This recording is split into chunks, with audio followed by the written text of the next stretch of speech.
Anong decision mo ngayon, Dennis? I still have other children that I can concentrate with. Kung hindi na nila ako matatanggap, hindi ko na rin matatanggap that yung treatment na nangyari. Kasi ang feeling ko, dun sa March 18 dinner, kaya akala ko that was a reunion of love Ang feeling ko, the welcome that I had dun sa dinner na yun was so lively and maganda, masarap. And then sabi ni Chloe, I want you to look good. So, ang feeling ko, dun sa I want you to look good, Papa, on that day. Kahit ikaw, sabihan ka ng anak mo nun, anong ibig sabihin nun? You look good as a guest ba? Yun ba ang dating sa'yo? Ano talaga yung feeling mo na ikaw maghahatid sa altar? Yes, because of those words. Okay? Mga 8 ng umaga, I message Chloe. Sabi ko, I'm so happy for both of you. Love, more love. Chu. Mami, ang konti nagsiring yung telepono ko. Wala pang 2 minutes. Si Chloe. Sabi niya, good morning pa. Sabi ko, why? I need to tell you something. Sabi ko, what? Any problem? Ano sabi niya? Why hindi ko tuloy yung kasal? Sabi ko, why? What happened? Tapos umiyak. She was trying to control it. Kaya lang, nung magsalita ako na medyo nabasag yung boses ko, umiyak. Sabi ko, why are you crying? What happened ba? Anyway, huwag mo na sagutin yung tanong ko. If you're not happy with it, don't do it. If you are not sure with it, don't do it. English ako, English era yun. Sabi niya pa kasi napilitan siya magsalita kasi for the past 1 week, hindi ko nakikita yung interest ni Basti na magpakasal kami. Parang hindi siya sure. Sabi ko, ay mahirap yan anak. Huwag ka nang tumuloy. It's okay. People will understand. I will understand. Sabi ko, number 1, you're beautiful. Number 2, you are still young. And number 3, you are a very good human being. Cry and then move on. Huwag nang magpakasal. Huwag mo nang ituloy. Oh, sige Papa. Okay, thank you Papa. Binaba. Hindi na ako nakapagsalita. I called my mom. Kasi papunta na ako sa nanay ko. Sabi ko, ma, may balita, malungkot. Sabi, hindi na ba tutuloy ang kasal? Umiyak yung nanay ko. Sobra. Sabi, ano ba yan? Bakit? Hindi, sabi ko, ma, wag ka na muna magtanong. Basta ang importante, sinabi ko kay Chloe, kung masaya ka, tuloy. Pag hindi masaya, wag ituloy. Ganun kasimple, ma. Okay. Nagdadasal nga ako. Nagkakurosaryo ko ngayon. Chu. Anyway, ma, okay na. Huwag ka na magbihis. Okay na yan. Wala nang makeup na mangyayari. After an hour, wala na. Nagubad na akong damit. Umiiyak din ako. Nagubad na ako ng damit. Nagpambahay na ako. Kinuha ko na nga yung basahan. Nilinisin ko na lang yung kotse ko. Alam mo yun. After an hour, exactly 9:30, tumawag ulit. Papa, tuloy na yung kasal. Hindi ko nagtanong masyado. Kasi 9:30 na, alabang ang wedding. Susunduin ko pa sa Caloocan City ang nanay ko. Hindi na sapat yung oras ko. Mabibitin na. So tumakbo na ako. Sinundo ko na yung nanay ko. Awa ng Diyos. Wala naman traffic sa Skyway. Bago mag-alauna, nasa tabi na kami ng simbahan. Sa gutom namin, nasa likod kami ng simbahan. Meron doon marketplace, parang 7-Eleven ng Gustans. Sa loob ng Ayala Alabang, bumili na lang ako ng ready to cook na pagkain in microwave. Kumakain ang nanay ko sa likod ng simbahan dahil wala pa naman tao. Pero hindi kami makakain sa labas dahil napakainit kahapon, Oji. Kumain siya sa loob ng kotse ko. Doon siya kumain ang nanay ko. Kaming dalawa,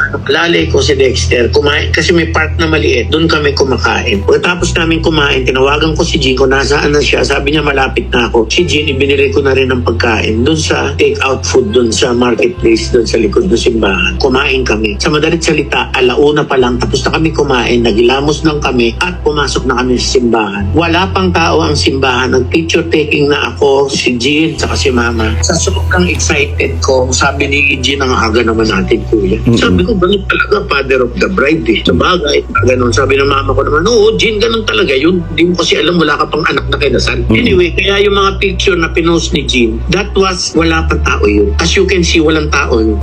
Kayo nauna. Nauna kami, maaga pa, walang tao. So, okay. Kaya nakita na kami ng organizer, ng church staff, nagpa-picture na sa aming magkapatid. Alam nila ang aga ko. And then, we were just waiting. Nasa side lang kami. Eventually, tao, dumadating pa isa-isa. Hanggang dumating si Richard Gomez at si Lucy Torres. Ninong pala si Richard. Sabi niya sa akin, pare, congratulations. Anyway, nung nag-organize na, dumating na lahat, mga pamilya, nasa side pa rin kami. Ako, Jean, nag-aantay, tsaka mama ko, nag-aantay ng coordinator na lalapit sa amin. Kasi ang feeling kasi, Oji, hindi ka pwede basta humalabilo. Kasi I don't know them personally, yung kabilang side. Tapos, yung mga bata, sila Julia, nang nandun sa kabilang side ng church, hindi na nga lumalapit sa amin. So, So, I was waiting. So, nandun lang ako. I stayed there. And nag-aantay lang ako sa coordinator na napitan hindi. Hanggang mag-start na nga, mag-start na. Itatawagin na isa-isa yung mag-walk doon sa aisle. Tsaka pa lang nagtanong si Jean doon sa coordinator. Sabi niya kay Dexter, Dex, tanong mo sa coordinator, saan uupo si mama? Tsaka saan uupo si kuya? Father of the bride. Ang sabi ng coordinator, kahit saan naman daw pwede umupo. Tapos sabi sa akin, kayo sir, baka gusto nyo, doon na lang kayo umupo sa tabi ng mga ninong. Nakaupo na yung mga ninong. Ayoko namang kumros doon sa mga ninong. Dahil takaw pansin, pag nag-cross ako doon, nakaupo na yung mga tao. Tsaka bakit doon mo ko pa uupuin, OG? Ninong ba ako? And then, nakita ko na lang si Marjorie, ang katabing umupo, si Leo. So, I don't have a place. Naiyak na ako. While the march was going on, half through it, nung tumatawid na si Claudia, wala lang. Nakatayo lang ako, nag-observe na lang ako, tumapatak-luha ako. Grabe. It's one of the most painful part ng buhay ko na naranasan. Wala to sa kalahati nung naranasan ko sa mga nakaraan. Pati ng dibo, wala. And then, after my atid ni Marjorie, si Chloe sa unahan, I went to the organizer dun sa gilid. Both of them were sitting down, I was standing up, and I was talking to them while I was crying, and sabi ko lang sa kanila, Ma'am, ano ba nangyari? Di ba ako po yung father of the bride? Tapos sasabi nila, Sir, I know what you feel. We feel you, sir. Niraise ko po yung issue na yan during our meeting. Ang sabi po sa akin, just follow the program that I gave you. So wala po kaming magawa. Niraise daw nila, paano yung father of the bride? Pagkausap nila ako, umiiyak. Sabi niya, Sir, I raised that issue regarding the father of the bride, pero they told me na just follow the program that I gave you. So wala po akong magawa, Sir. I feel you, I'm sorry. Sabi ko sa akin din, huwag sa umaloob niya kasi wala akong mapag-vent out wala akong mapagsabihan. Tapos sumupo na ako. Pero lahat ng ito, habang nangyari ito, nakikita ni Jean yung umiiyak ako. Sa kanan ko siya. Alam mo, sa totoo lang, Oji, mas masaya pa ako hindi ako invited tapos dumating na lang ako. Yung gate crasher. Mas gusto ko pa. Kasi hindi ka nila pinansin, problema mo yun. Hindi ka invited, pumunta ka Hindi ka pinansin, wala akong magagawa. Pwede, iwanan mo lang yung gift mo sa organizer, pabigay mo. Kung makarating, thank you. Kung hindi, di wala. Wala kang i-expect. So I rather hindi na-invite. Sobra kayong na-hurt nung umiyak ang nanay mo. Sobra. Ayaw pa nga ng nanay ko umiyak pero nakita ko nakatingin sa akin. Tamalikad ako kasi ayoko makita yung nanay ko. Na umiyak ako. Magulgulan nanay ko sobra. 82 years old yun. Namumutla nanay ko na hindi ko maintindihan.